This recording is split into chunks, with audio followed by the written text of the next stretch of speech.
Friends and viewers, good day. Today I have in my mind to discuss with you one of the Platonic dialogue, the name of which is Phaedo. It is about the death of Socrates.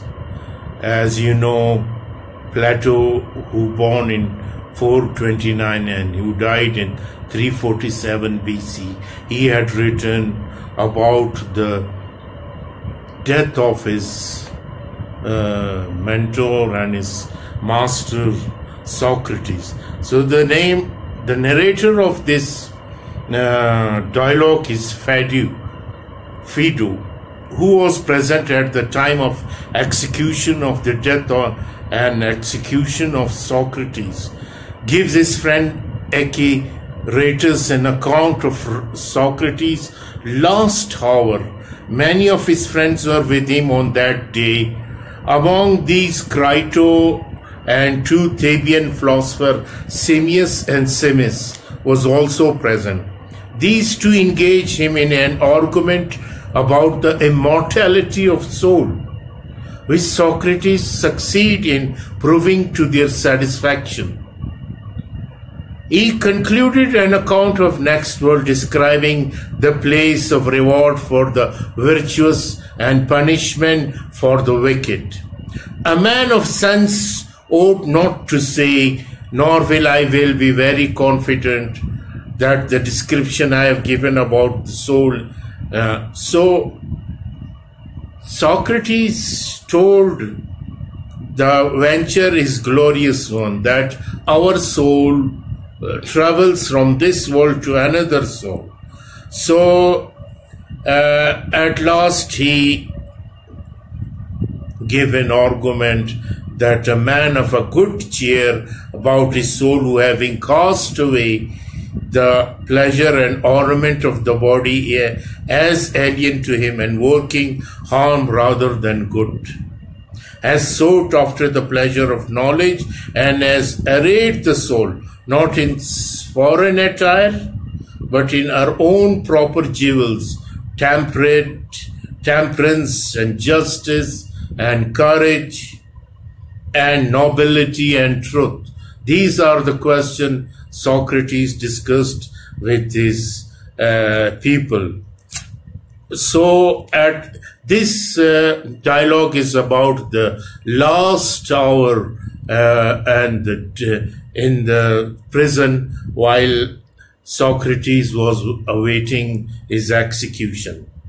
So when Plato had described very beautifully how when he had done speaking, Crito said, "And have you any command of us, Socrates?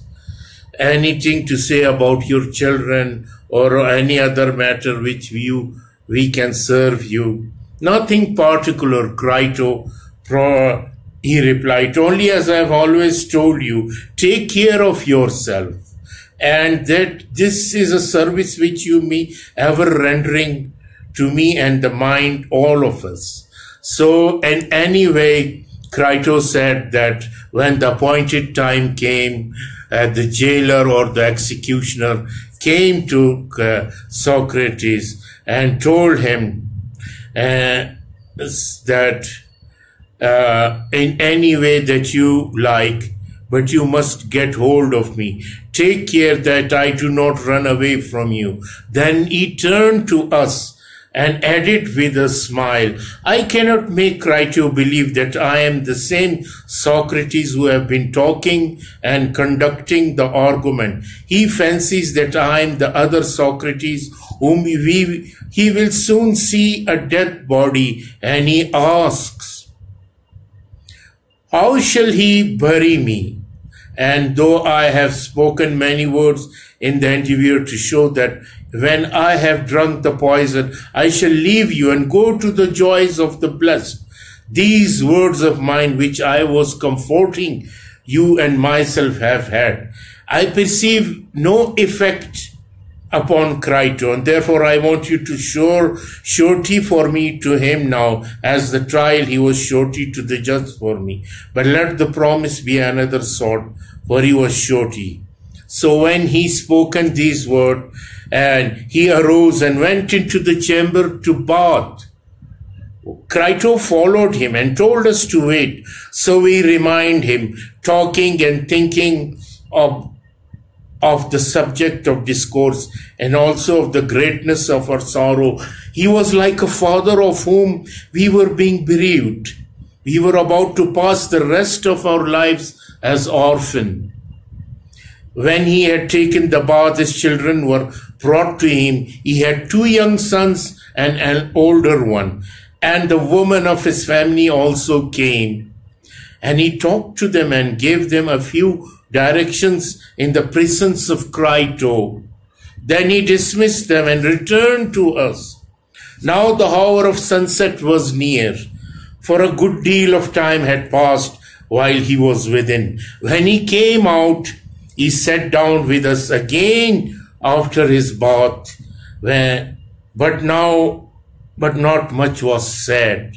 Soon the jailer, who was the servant of the 11, entered and stood by him, saying, "To you, Socrates, whom I know to be the noblest and the gentlest and best of all who ever came to this place, I will not impute the angry feeling of other men who rage and swear at me.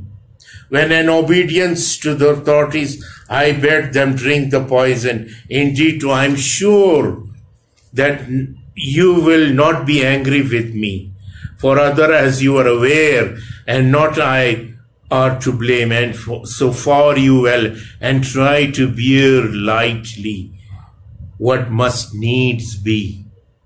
You know my errand." Then bursting into tears, he turned away and went out, the jailer. Socrates looked at him and said, "I returned your good wishes and will do as you bid."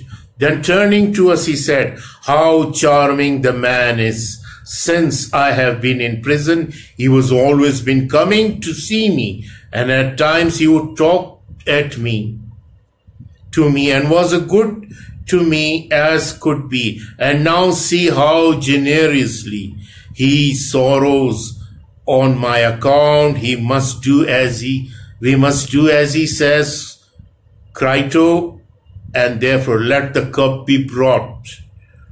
If the poison is prepared, if not, let the attendant prepare some." "Yet," said Phaedo, "the sun is still upon the hilltops, and I know that many a tone has taken the draught later after the announcement has been made to him. He has eaten and drunk and enjoyed the society of his beloved. Do not hurry, there is time enough." Socrates said, "Yes, Phaedo, and they whom you speak are right in so acting, for they think that they will be gainer by the delay, but I am right in not following their example.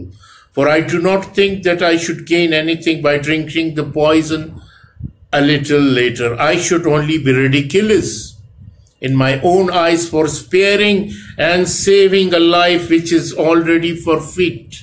Please then do as I say, and not to refuse me." Phaedo made a sign to the servant who was standing by, and he went out, having been absent for some time, returned with jailer carrying a cup of poison. Socrates said, "You, my good friend, who are experiencing these matters, shall give me direction. How I am to proceed?" The man answered, "You have only to walk about until your legs are heavy, and then to lie down, and the poison will act." And at the same time he handed the cup to Socrates, who in the easiest and gentlest manner, without the least fear of change of color or feature, looking at the man with all his eyes, icarist as his manner was, took the cup and said, "What do you say about making a libation out of cup and to any god? May I or not?" The man answered, "We will prepare, Socrates, just so much as we deem enough." "I understand," he said, "but I may and must ask the gods to prosper my journey from this to the other world. Even so, and it be according to. Then raising the cup to his lips, quite readily and cheerfully drink off the poison. And here too most of us had been able to control our sorrow. But now when we saw him drinking and saw too that he had finished the draught, we could no longer forbear. And in spite of myself and my fears were flowing fast, so I covered my face and wept. Not for him, but at the thought of my own calamity in having to part from such a friend. Nor I was the first for Phaedo when he found himself unable to retain his tears. He got up and I followed, and at that moment Apollodorus, who had been weeping all the time, broke out in loud and passionate cry, which made coward of us all. Socrates alone retained his calmness. "What is this strange outcry?" he said. "I sent away the woman mainly in order that they might not misbehave in this way. For I have been told that a man should die in peace. Be quiet then and have patience." When he heard his word, we were ashamed and refrained our tears. And he walked about until, as he said, his legs began to fail, and then he lay on his back according to direction. And the man who gave him the poison now and then looked at his feet and legs, and after a while he pressed his foot and heart and asked if he could feel, and he said no, and then his leg, and so upwards and upwards, and showed us that he was cold and stiff. And he felt them himself and said, "When the poison reaches the heart, that will be the end." He was beginning to grow cold about the groan when he uncovered his face. For he had covered himself up and said, they were his last word. He said, "Phaedo, I owe a cock to Aeschylus. Will you remember to pay the debt? The debt shall be paid," said Phaedo. "Is there anything else?" There was no answer to this question, but in a minute or two, a moment was heard, and the attendant uncovered him.